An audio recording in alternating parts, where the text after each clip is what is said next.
Was ich mir ja jetzt kürzlich entschieden habe, oder jetzt auch noch mal dran bin, ist wirklich auch der Zucker, den ich weglassen will. Oder weglassen, besser gesagt nicht will, weglassen. Ich nehme keinen Zucker mehr zu mir, außer es ist halt irgendwo in etwas drin, wo ich gerade bei jemandem auf die Nacht bin oder so. Aber was ich für mich machen kann, ist wirklich Zucker vermeiden. Eigentlich alles vermeiden. Auch die ganze Instant Gratification, alles, was direkt das Belohnungssystem tut, ähm, belohnen. Also direkte Belohnung. Alles, was unbewusst, oder ich meine, viele wissen gar nicht, dass Scrollen eigentlich Dopamin ausstößt, das Rauchen Dopamin ausstößt, dass eigentlich viele Sachen, die der Mensch heutzutage macht, Zucker konsumieren, auch Sex und viel Scrollen, Einkaufen, Reden, dass das eigentlich alles Dopamin ausstößt und wir sind eigentlich überhäuft mit Dopamin-Input und unser ganzes System ist eigentlich, ja, hat eine sehr kurze Spannweite und die Wissenschaft sagt aktuell schon, viele Menschen haben aktuell eine Aufmerksamkeitsspanne von 8 Sekunden. Und das kommt halt nicht von nirgends, oder? Das sind halt auch Social-Media-Plattformen wie TikTok und so, haben natürlich da gross mitgeholfen, dass man noch weniger Aufmerksamkeit auf etwas kann richten kann, weil halt durch das Scrollen geht halt unser Ding. Aber wir haben immer schneller Erfolg. Oder wenn etwas länger geht wie 8 Sekunden, um sich darauf zu konzentrieren, dann tendieren wir zum Weitergehen. Oder zum den ChatGPT fragen oder was auch immer.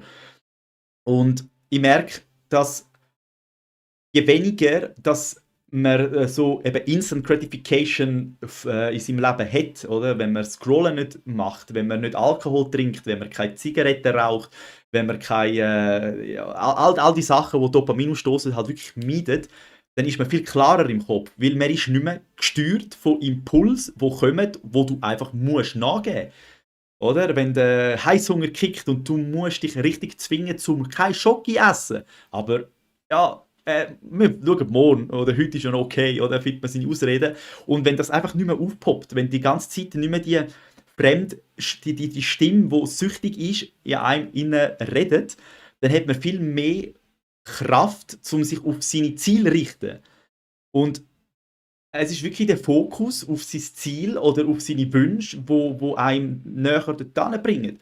Und wir haben ja eben, wie gesagt, ein RAS, ein retikuläres Aktivierungssystem, das ist in unserem Hirn, ist das ein Filter, wo filtert, wie du aufs Leben schaust. Und wenn deine hauptsächlichen Themen in deinem Kopf sind Süßigkeiten oder Scrollen, dann wirst du immer mehr von dem gezeigt bekommen. Du wirst immer mehr von dem sehen. Und wenn du schaffst, dich auf andere Themen fokussieren, wie deine Ziele, was halt einfach einfacher ist, wenn du nicht alle 8 Sekunden abgelenkt wirst oder alle paar Sekunden abgelenkt bist, wie du dann musst das Handy checken oder wie du musst schauen, eben, wer geschrieben hat oder wie du wieder Lust hast, zum eine Zigarre rauchen. Oh, wie siehst du das rauchen, mach es nachher. Oder was auch immer, oder? Dann hat man auch einmal mehr Fokus auf seine Ziele. Und du kannst das wie vage vorstellen. Wenn irgendwann der Kipppunkt kommt und etwas Neues in deinen Körper sinkt, etwas Neues, was du willst, sprich dein Ziel, irgendein neuer Gedanke, es schafft in deinem Körper zu sinken, dass der auch automatisch aufpoppt wie ein Gedanke an Zucker oder ein Gedanke an,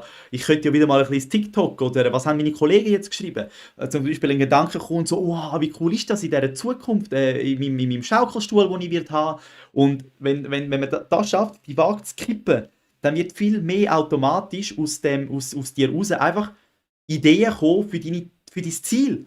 Aber wenn wir abgelenkt sind die ganze Zeit mit Instagram, mit all dem Zeug, dann kommen die Ideen nicht einfach. Wir haben gar kein Interesse, etwas anderes zu kultivieren. Und wir bleiben immer in dem alten Sumpf. Und es wird ja nicht besser, es wird vor allem immer mehr. Man isst ja nicht weniger, meistens weniger Zucker. Es wird immer mehr. Man tut nicht meistens weniger scrollen, sondern es wird mehr.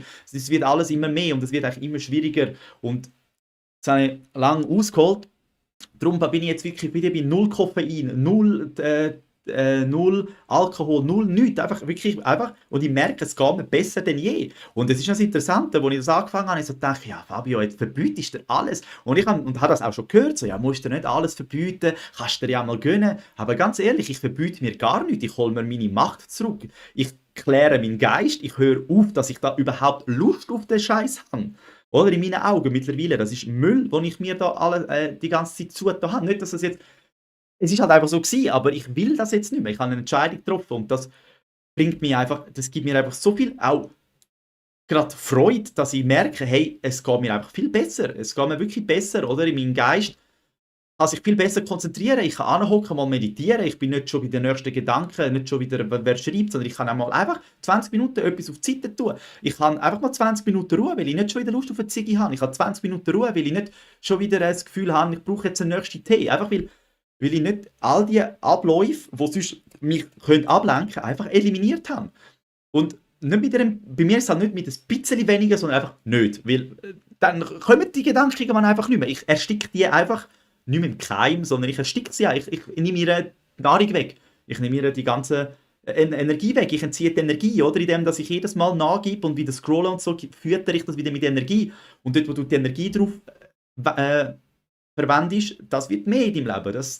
Das nährst du. Das ist wie eine Nahrung, die du zu dir nimmst. Tust du halt auch die geistigen Sachen nähren. Und wenn ein Gedanke kommt an Heißhunger, ich nehme Zucker, was eben schwierig ist zum Nein sagen, oder ich konsumiere irgendwie Schöckeli oder was auch immer, oder Gummibärli, was schwierig ist zum Nein sagen, aber wenn du das nicht würdest machen, dann tust du auch eine Distanz schaffen. Oder? Und es ist eigentlich mega interessant, dass man heutzutage das Bild hat, so, ja, eben die Menschen, die Partys machen und so und Drogen konsumieren, eben die harten Drogen, die sind süchtig, aber es ist eigentlich jeder Mensch süchtig. Es ist jeder Mensch süchtig. Ob es jetzt eine harte Droge ist oder nicht. Zucker ist sogar, ja, Ratten bevorzugen Zucker sogar noch für Heroin. Also können wir jetzt mal, ja, ich gehe nicht weiter darauf ein, ich lasse es einfach einmal so da angestellt. Aber eben, das heisst, auch Zucker hat ein immenses Ding. Es ist entzündungsfördernd. Entzündungsfördernd, oder? Menschen konsumieren es und haben Entzündungen und das fördert es und Pickel macht es mehr und all das, oder? Und wir wissen es eigentlich, aber wir machen es gleich, oder? Das heisst, der Mensch ist aktuell an einem Punkt, oder viele, wo sich selber sehr, sehr wenig wert sind. Und ich tue mich da nicht ausschliessen, weil es ist für mich vor 3, 4 Jahren auch nicht anders gewesen. Aber irgendwie bin ich da für mich aufgewacht. Für andere denkt, kann es jetzt vielleicht sein, eben, so, ja, was schnurrt der für ein Seich? Der gönnt sich jetzt einfach nichts, ist ja ein Langweiler. Ja, dann bin ich halt in euren Augen vielleicht ein Langweiler. Aber immerhin bin ich nicht der, der alle 20 Sekunden wieder irgendeinen Input muss nachgehen oder mich muss zwingen zum nicht machen. Sondern ich einfach kann machen, was ich will. Weil niemand in meinem Kopf mehr mitredet, außer ich. Das heißt, ich entscheide, wohin es geht. Ich entscheide, wenn ich 20 Minuten meditieren will, und zwar ohne, dass ich alle 5 Sekunden Lust habe, aufs Handy zu schauen. Und das sind einfach in meinen Augen, ist das viel mehr Selbstliebe, wie wenn ich mir jetzt irgendwelche Süßigkeiten gönne. Oder Netflix schauen oder irgendwie, keine Ahnung, oder? Und das muss halt jeder schlussendlich für sich selber ausmachen. Aber, und ich finde es halt cool, habe ich jetzt den Schritt gemacht, weil ich merke auch wirklich, es geht mir besser. Es geht mir im Großen und Ganzen einfach besser und das will ich nicht mehr hergeben, oder? Und ja, genau. Da können wir mal einen Punkt machen.